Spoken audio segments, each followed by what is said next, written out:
They told me to get rid of my boat, so I blocked off the entire marina. That's right. One old sailboat sitting quietly at my dock somehow became such a problem for the HOA that they gave me a 30-day deadline to move it or pay $100 a day in fines.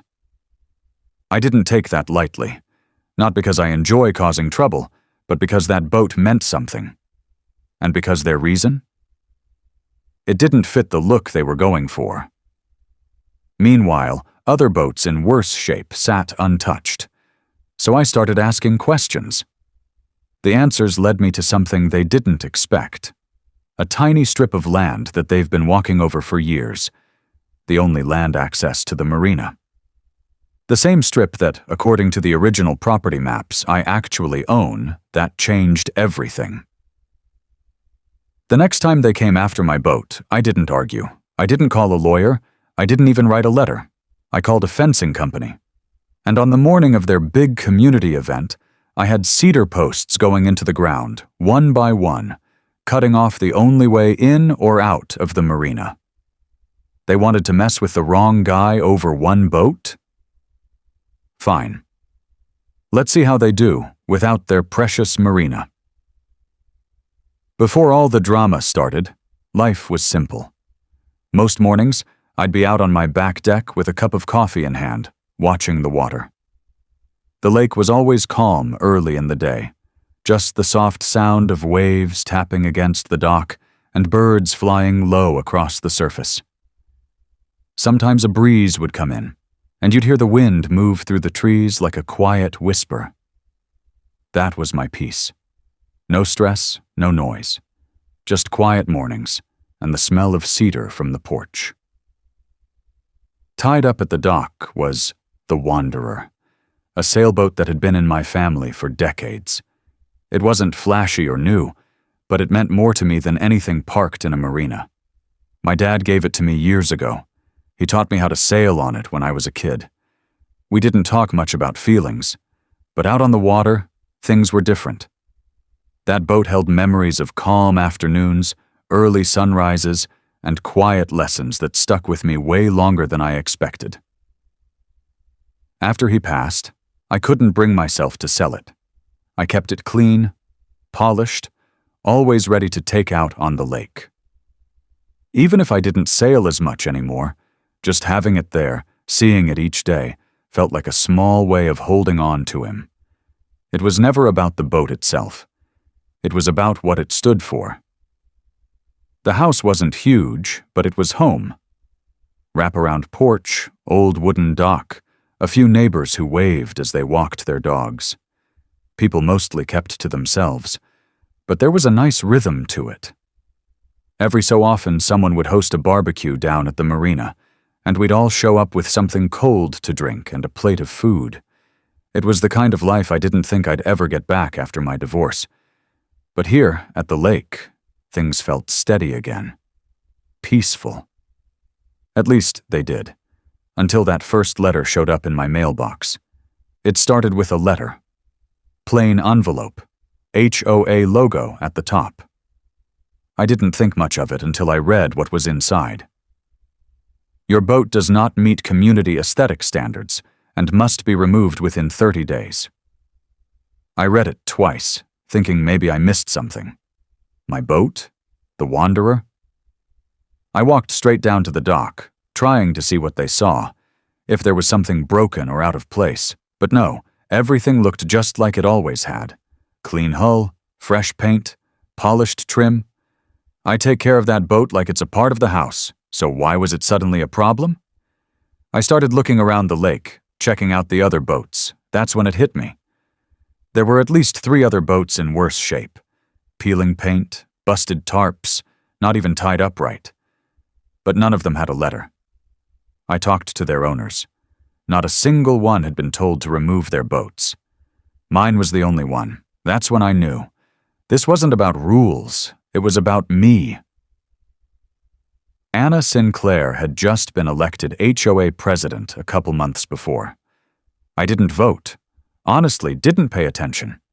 She ran on this whole thing about improving the image of the neighborhood and bringing up property values. Sounded nice on paper. But once she got in, everything started to change. New paint rules, new lawn rules. Suddenly, everything needed to look upscale. That word started popping up everywhere. And now, apparently, my father's sailboat didn't make the cut. Anna didn't even live on the lakefront.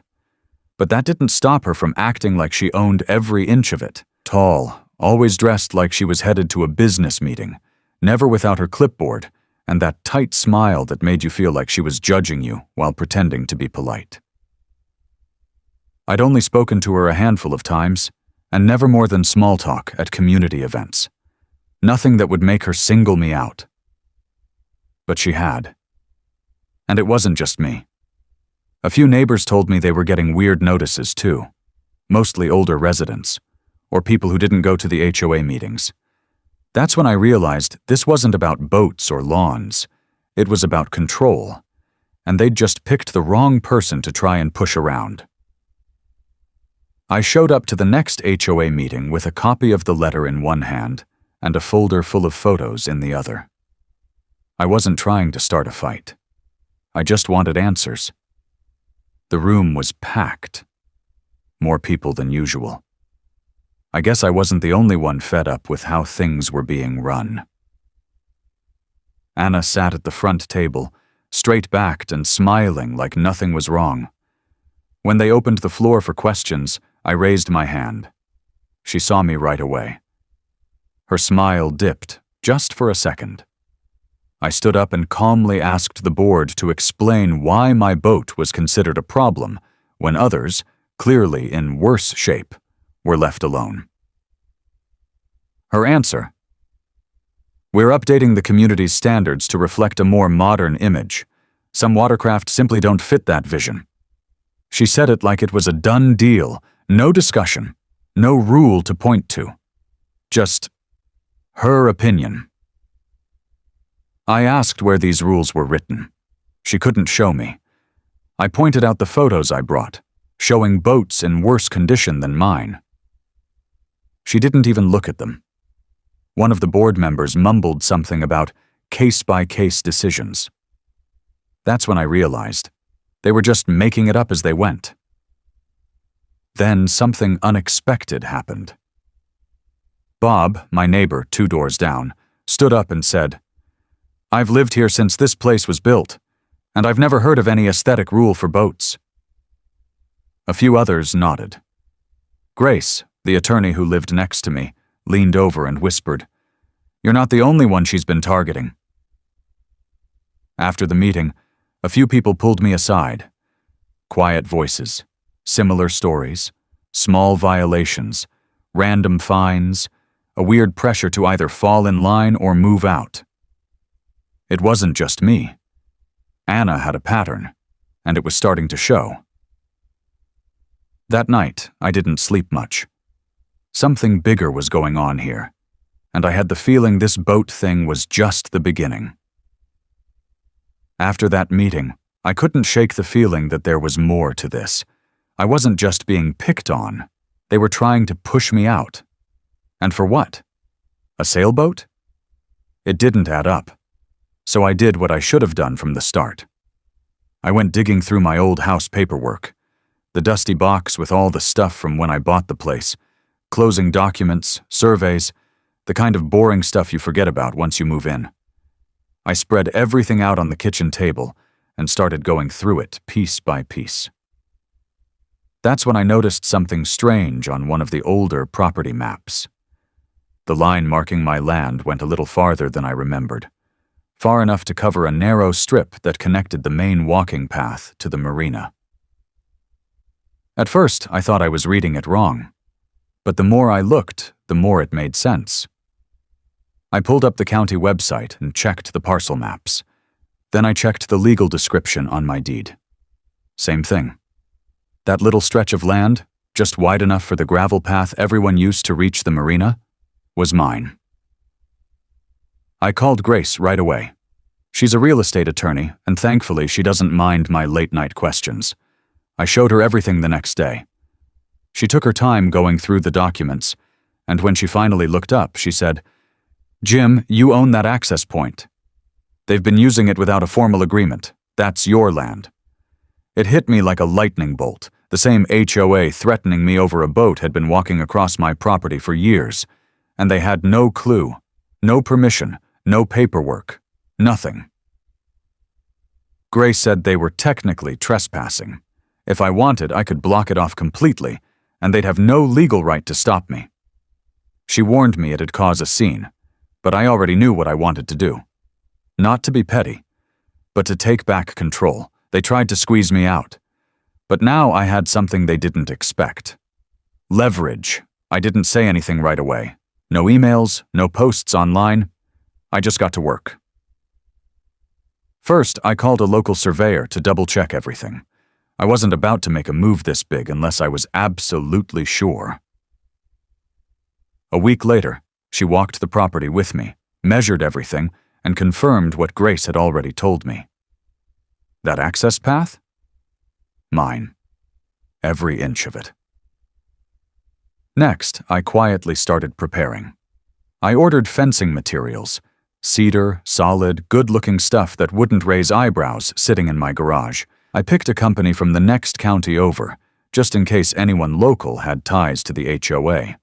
I even installed a few motion-activated cameras facing the area, just to keep everything documented.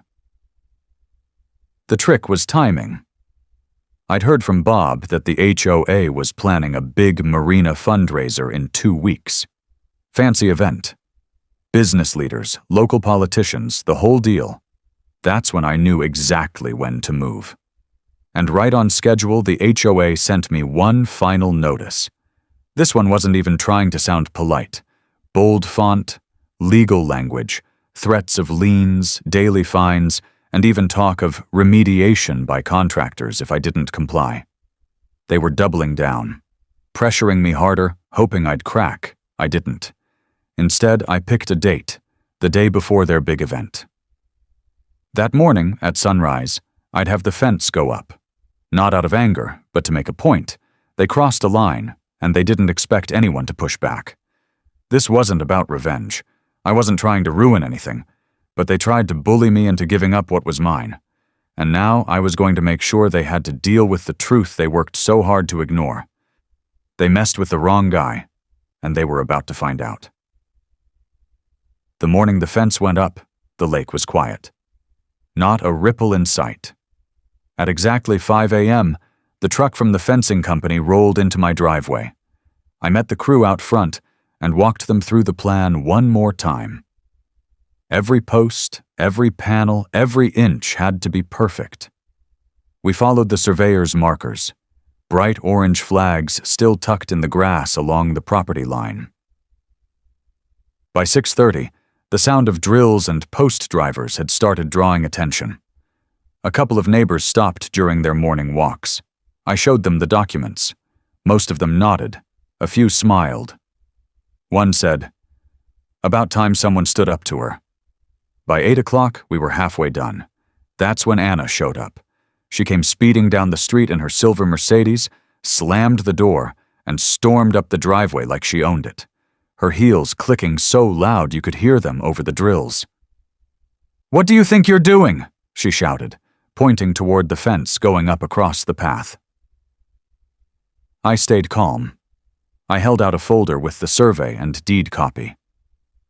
"Just securing my property," I said. "Everything's legal. You've been using this land without permission." She didn't even look at the paperwork. "This is community property. You can't block the marina." Her face was turning red. I told her again, politely, that it was mine. She threatened to call the police. "Go ahead," I said. 30 minutes later, a patrol car pulled up. I met the officer at the edge of the driveway and handed him the documents. He looked them over, nodded, and walked over to Anna. I could hear him say, "This looks like a civil matter. He's within his rights." She looked like she wanted to scream, but she didn't. She just stood there, jaw clenched, watching as her perfect event started slipping through her fingers. By noon, the fence was finished. Clean, sturdy, and impossible to miss. a locked gate right across the only land path to the marina. I had the only key. The dock was still there. The water was still calm. But now, nobody could get to it, not without going through me. By the next afternoon, the fundraiser was already falling apart. Caterers showed up early, followed by a few people in suits who clearly weren't from around here. They walked down the path, stopped at the new fence, and stood there confused. No one could get to the marina. Not the speakers, not the sponsors, not even the musicians hauling their gear. Some guests tried walking around through the woods, but it was thick with brush and mud. Total mess. Anna showed up late, trying to play it cool. She kept fake smiling, walking people back to their cars, mumbling about a small delay. But the panic in her voice gave her away. Everyone knew something was wrong. That evening, I called for a neighborhood meeting. No official HOA setting, just people on lawn chairs in my backyard, looking out at the lake. I started by laying everything out. Calm, straight to the point. I showed them the survey, the deed, the notices I'd received, and the timeline of everything that led to the fence going up. Then I dropped the real bomb. I told them what Grace and I had uncovered. That Anna's husband had been quietly buying up lakefront homes through a holding company. Places where the HOA had been especially aggressive. Every time someone gave in to the pressure and sold, that company scooped it up below market value. 6 houses so far, all near the marina. Gasps. Head shakes. I could feel the tension rising. Grace stood up and backed me up with documents, sales records, company info, even the connection to a developer known for turning neighborhoods like ours into vacation rental zones.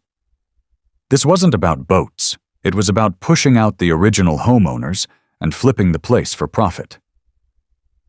People started putting it together.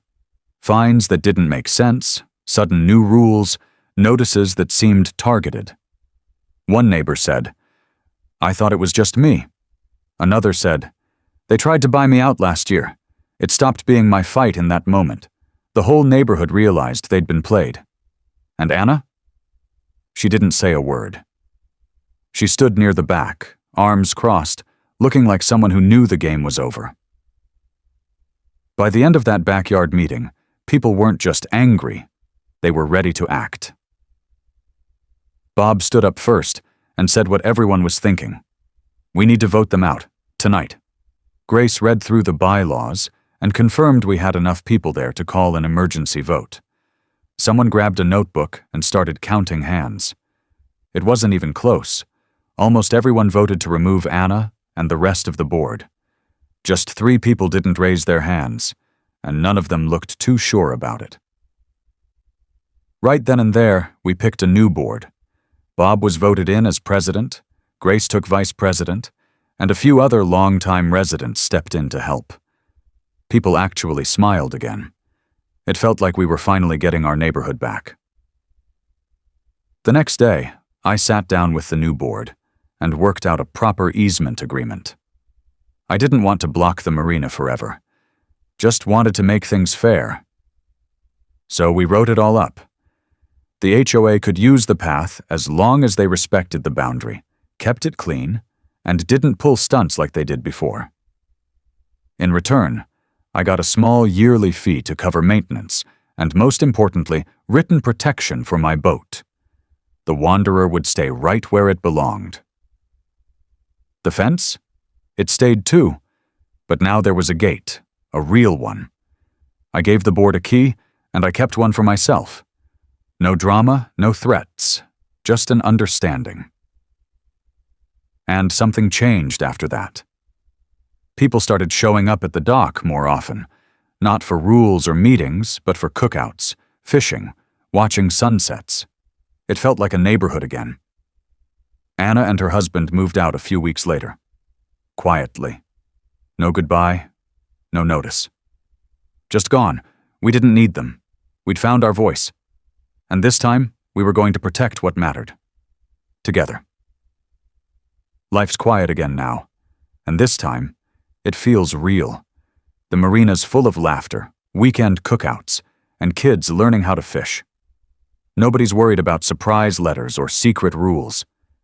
People stop by my place just to say hi or ask about the Wanderer, which still sits at my dock, exactly where it belongs. I take her out sometimes when the weather's good, just like my dad used to. And when I do, I think about how close I came to giving it all up, just to avoid a fight that never should have happened in the first place. But I'm glad I didn't. This whole thing taught me something simple. If something matters to you, don't let anyone take it without a reason. Stand your ground, stay calm, know your rights. People like Anna count on fear to keep others quiet. What they don't count on is someone calmly saying, "No. We didn't just protect a boat or a path. We brought the neighborhood back to life. And if there's one thing I'll always remember from all this, it's something my dad once told me. It's not the size of the boat. It's the one steering it.